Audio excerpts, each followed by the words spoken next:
Bonjour à toutes et à tous et bienvenue dans cette nouvelle vidéo où aujourd'hui on va parler du pansage.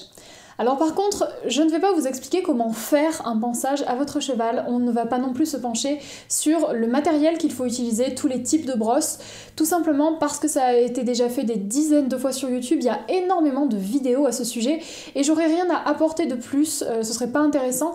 Donc du coup, on va tourner le sujet de manière un petit peu plus originale et on va se pencher sur les questions qu'on peut se poser à propos du pansage.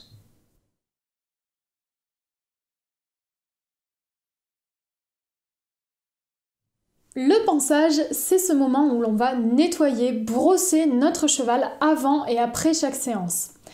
On peut le faire avec les chevaux dès le plus jeune âge, même avec les poulains qui n'ont que quelques mois, on peut déjà commencer tout doucement à amorcer le pansage. C'est un très bon apprentissage et c'est vraiment un exercice entre guillemets que l'on fait tous et qui est incontournable dans la vie d'un cheval.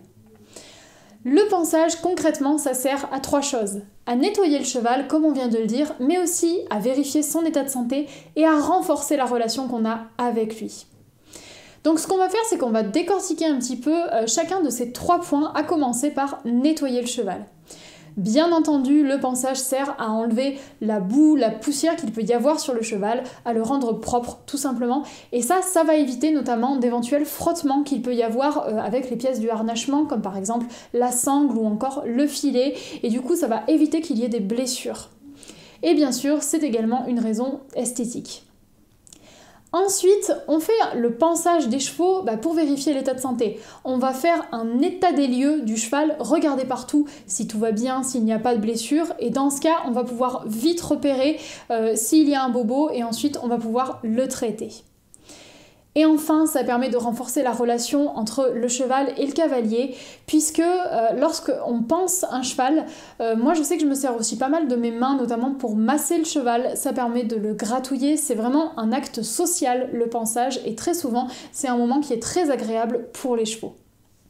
Mais ça ne sert pas qu'à ça, puisque le pansage, ça permet aussi d'apprendre des choses au cheval, et la première chose c'est tout simplement la désensibilisation. Puisque lorsque vous pansez votre cheval, il va donc être en contact avec différents objets, notamment les brosses, il va apprendre à ne pas en avoir peur, mais surtout il va apprendre qu'on peut le toucher partout sans qu'il s'inquiète, et ça c'est vraiment important pour la confiance. Ensuite, ça apprend au cheval l'immobilité, puisque très souvent quand on fait un pansage, eh bien, le cheval est attaché et là il faut qu'il reste comme ça, qu'il ne bouge pas. Et ça c'est pas toujours évident parce que je sais que moi par exemple lorsque j'ai eu l'Adac au début, il était incapable d'être immobile à la tâche, surtout parce que c'était un poney très curieux, donc il bougeait sans arrêt et il a fallu qu'il apprenne à être immobile et ça c'est vraiment très intéressant. Donc aujourd'hui, il ne bouge plus, il faut un petit peu de temps pour qu'il l'intègre, mais ça permet d'avoir des chevaux qui sont plus calmes. Et enfin, ça permet aussi d'apprendre la patience, tout simplement, puisque le cheval doit attendre, il ne doit pas bouger, il ne doit pas être dans le mouvement, on lui fait son pansage et lui, il patiente, donc c'est également quelque chose qu'il apprend.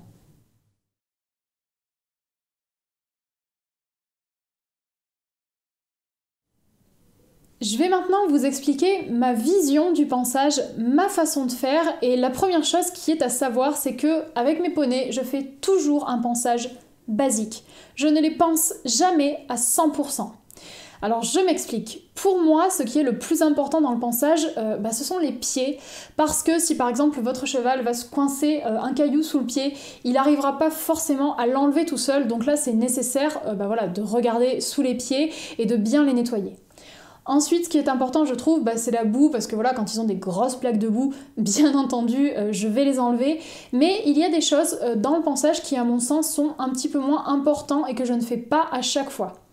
Par exemple, ce qui est des crins, je sais que je ne démêle les crins qu'une fois sur 2 ou qu'une fois sur 3, essentiellement parce que mes poneys ont quand même des crins qui sont assez fins et qui cassent assez vite, donc si je les brosse à chaque fois, je pense qu'ils auraient plus beaucoup de crins.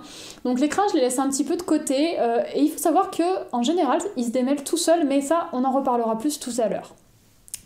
Donc du coup, je ne fais jamais de pansage à 100%, c'est-à-dire que je n'utilise jamais toutes mes brosses, je ne les passe jamais tout le temps à la douche et je n'utilise aucun produit, donc pas de démêlant, pas de shampoing. Je ne vais pas vous parler de longan par contre, parce que ça j'en parlerai dans une autre vidéo qui sera vraiment consacrée aux pieds des chevaux.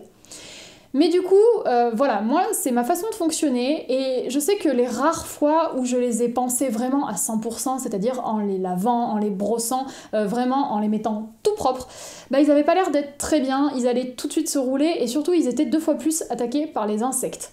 Donc du coup, moi maintenant, voilà, mes ponçages sont vraiment hyper simples et c'est le strict minimum.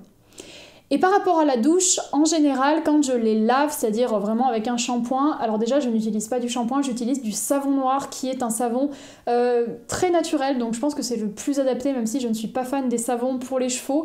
Mais en général, quand je fais ça, c'est pour une raison vétérinaire, tout simplement lorsqu'ils se sont fait mal et qu'il faut désinfecter une jambe par exemple. En général, je lave au savon noir. Et puis il m'arrive de les doucher donc sans rien, juste avec de l'eau, et là la plupart du temps c'est en cas de canicule bien sûr, parce que lorsqu'il fait très très chaud, c'est quand même plus agréable pour eux d'aller se rafraîchir un petit peu sous l'eau. Mais vous l'aurez compris, mes ponçages sont hyper simples, et en général quand j'ai fini mon ponçage et que je vais aller remettre mes poneys au pré, que je les lâche, eh bien je les incite à se rouler. Alors après bien entendu ils font ce qu'ils veulent, s'ils ne veulent pas se rouler ils ne le font pas, mais je préfère qu'ils se roulent une fois que j'ai fini de m'en occuper. Ce qui fait que mes poneys ne sont jamais complètement propres. Alors vous allez peut-être trouver ça bizarre, mais je vais vous expliquer pourquoi je raisonne comme ça dans la dernière partie de cette vidéo.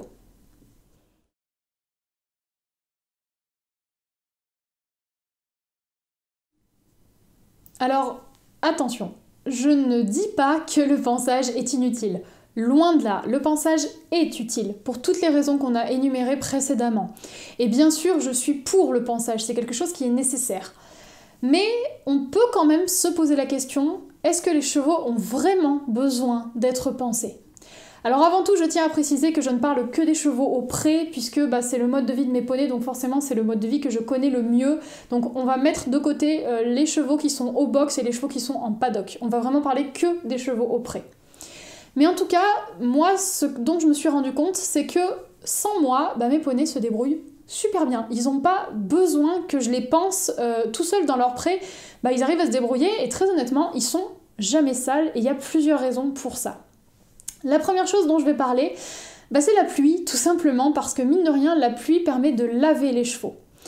Alors en général, moi, lorsqu'il pleut, mes poneys restent dehors, ils se mettent en plein milieu du pré, là où ils ne sont pas du tout abrités, et ils prennent la pluie, on dirait même que ça les amuse. Et moi ça m'a longtemps surprise, puisque dans leur pré, bien entendu, ils ont des arbres pour s'abriter, ils ont également une cabane, donc je comprenais pas vraiment pourquoi ils ne s'abritaient pas. Or, je me rends compte que ils s'abritent tout simplement parce que, déjà, je pense que ça les amuse, ça les rafraîchit, mais tout simplement parce que ça les lave et d'un point de vue hygiène, la pluie, c'est un plus. Je vais également dire un mot sur l'anti-mouche, parce que moi par exemple je n'en utilise pas, ou du moins je n'en utilise presque jamais, tout simplement parce qu'un cheval qui vit au pré et qui a un pré adapté, c'est-à-dire un pré suffisamment grand et suffisamment vallonné et varié, eh bien il peut se protéger tout seul des mouches. D'abord, ils vont se rouler, c'est-à-dire qu'ils vont s'enduire debout, ça va faire une couche protectrice de terre sur leur peau et ça va éviter que les insectes viennent les piquer. Et ensuite, les chevaux ont des méthodes où ils vont se mettre dans des courants d'air pour éviter les insectes. Et ça, moi je sais que j'ai vu mes poneys le faire et ils le font très bien, donc ils n'ont pas besoin de moi pour leur mettre un anti-mouche. Et tout à l'heure, je vous ai parlé des crins, donc on va revenir dessus assez vite. Eh bien, les crins de mes poneys se démêlent tout seuls et là encore, ils n'ont pas besoin de moi. Je me souviens par exemple d'une fois où je suis allée voir mes poneys en fin de journée, vraiment en coup de vent, j'avais pas du tout le temps de rester avec eux, je voulais juste passer pour voir si tout allait bien. Et j'ai trouvé Chanel avec la crinière pleine de chardon, on pouvait même plus appeler ça une crinière, c'était horrible. Et j'avais pas du tout le temps de m'en occuper, donc j'ai été obligée de repartir. Et je me suis dit que quand j'allais revenir le lendemain, eh bien, il allait falloir tout raser et sa crinière était foutue. Et en fait, le lendemain, quand je suis revenue, eh bien, toute seule, elle avait réussi à se débarrasser des chardons et sa crinière était comme neuve, il n'y avait aucun souci, j'ai même pas eu besoin de la brosser, tout était redevenu normal. Donc ça prouve vraiment que les chevaux savent mener leur vie tout seuls, ils n'ont pas besoin de nous. Et je vais également dire un mot sur les pieds. Moi, mes poneys sont pieds nus, je vous le dis souvent, je le répète encore, mais ils sont pieds nus et mine de rien, un pied qui est nu, ça veut dire que la sole, la fourchette et les glomes sont au même niveau, donc du coup ça laisse peu d'espace pour qu'un caillou vienne se glisser. Et en général, les pieds de mes poneys sont toujours super propres, bien entendu sauf quand il y a de la boue, là bien sûr ils ont de la boue sur les pieds, mais en général ils ont les pieds super propres, et ça on l'a moins avec les chevaux ferrés.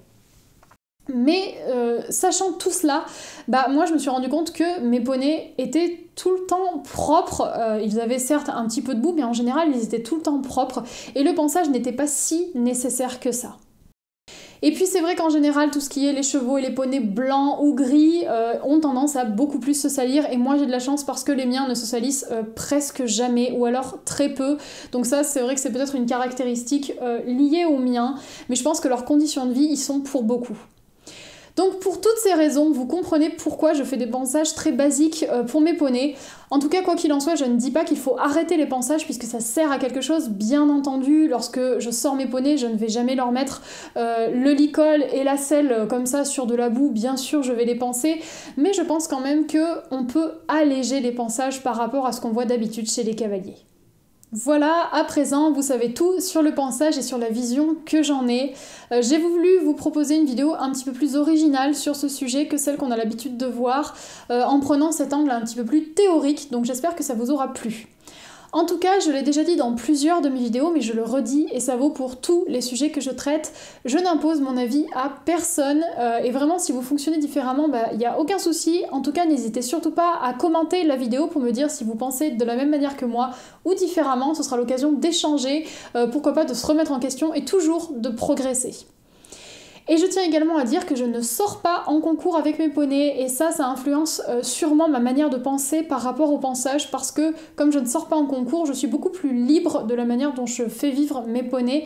J'imagine que pour les gens qui sortent en concours, il y a quand même beaucoup plus de critères esthétiques qu'il faut respecter, donc forcément le ponçage en est changé. Mais pour moi, je trouve que le plus important, c'est quand même que mes poneys aient un mode de vie qui soit le plus naturel possible, et j'ai vraiment envie d'aller vers le naturel jusque dans ma manière de faire le ponçage. Donc on est arrivé à la fin de cette vidéo. Je tiens juste à vous dire un petit mot à propos de la vidéo de la semaine prochaine, qui ne sera pas mercredi comme d'habitude, mais qui arrivera jeudi, puisque c'est une date importante et j'avais envie de marquer un petit peu le coup. Donc on se retrouve jeudi prochain et je vous dis à très bientôt.